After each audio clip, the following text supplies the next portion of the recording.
going to be just incredible excitement. We have been building this detector for 10 years or more, and it's finally turning on, and this is the moment of beam, and it is going to be out of control excitement.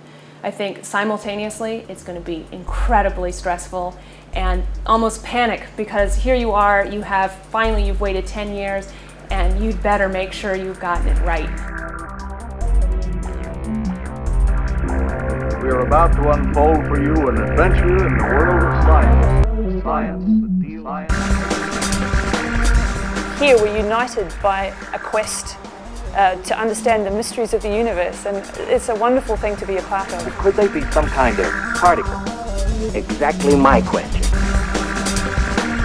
What happened at the beginning of time that made our reality end up as it is so fundamental. For the answer, they look deep into the unit of life with a microscope, inside the cell. Each one of these things is a spectacular piece of engineering, and then to put thousands of them together and make the whole thing work is just really cool. And there's only one like it in the world. One of the greatest achievements of the human mind.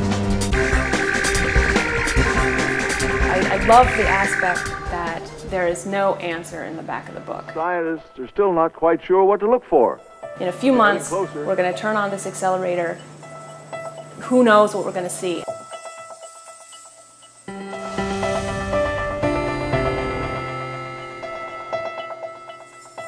The most famous goal is to look for what often people call the God particle, or the Higgs boson. It's a particle that is predicted by the model that we have right now for how matter interacts, but it hasn't been seen yet. And wouldn't scientists like to think up an experiment that would answer that question? For 27 kilometers underneath the suburbs of Geneva, Switzerland, there are 1,200 magnets like the one behind me here. And what these magnets do is keep protons going two directions at 99.9999999% the speed of light. At the end, at 4 locations around the machine, you take a proton beam going one direction, one going the other direction, and you get them to collide. So the protons smash into each other when we're lucky, and all of the energy that they're carrying because of their mass and their velocity combines and forms particles that weren't there previously. The energy that they were carrying turns into mass in different forms, and the point is to try to record the information of these new particles, these different particles that come out, so that we can figure out what is there, what kinds of particles exist. It's like searching for a needle in a haystack, that we're looking for this one particular type of collision in many millions of collisions. The Higgs particle is not something that you or I would experience on a daily basis, but it's required by the theory. It is the only particle in the Standard Model that has yet to be discovered. Why are things made the way they are, which is sort of a God question. Why do I exist as I am? So this particle would help us explain in our theories why things exist as they exist, how we perceive them.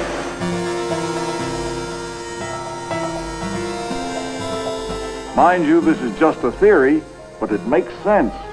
Many scientists are at work trying to see if it is really correct. That's extremely interesting, Dr. Baxter, but there's something I don't understand. My day-to-day tasks involve debugging software. There are 30,000 computers in this room. We have millions of channels of information coming out. Every year that the LHC is in operation, we're talking about 15 petabytes of data being produced. Trying to get hardware to work as it ought to. And we have 10,000 components. When it's operating, it has about 12,000 amps of DC running through the coil. They had to figure out how you're going to fit human beings into these positions, because they have to be able to position a detector just right. Each one of these magnets, the magnet itself operates at 2 degrees Kelvin, so that's colder than outer space. The forces involved inside are huge. This is going to be in a high radiation field, high magnetic field. I've got this coil trying to rip itself apart. One of the most important things for the electronics that I work on is that it has to be 100% reliable. You cannot have a single failure. So how do we make sure those 10,000 components work perfectly every single day, 365 days a year? That's another reminder that the most powerful instrument in the cause of science is the human mind. It's not about one country or one laboratory working on a project. This thing is so huge that you can't do it alone. And so it's a collaboration of countries across the planet, scientists from all over the world working together on one project for one cause. I love particle physics because it's the fundamentals. It's what everything is made up of. It's the most basic question of what we see every day. All of our interactions, walking down the street, chewing gum, everything relies on the interaction of fundamental particles and fundamental forces. Are we going to discover entirely new physics that changes our entire understanding of the universe? I mean, who doesn't want that job? This is, you know, I mean, people say, what do you do for a living? And I think, I get to answer the big questions in the universe.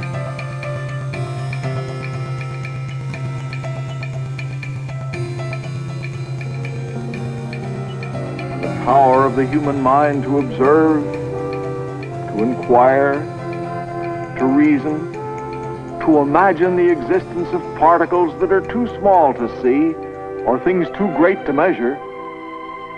That power of the mind is unlocking the deepest secrets of nature. For the mind is the great lever of all things. Human thought is the process by which human ends are ultimately answered.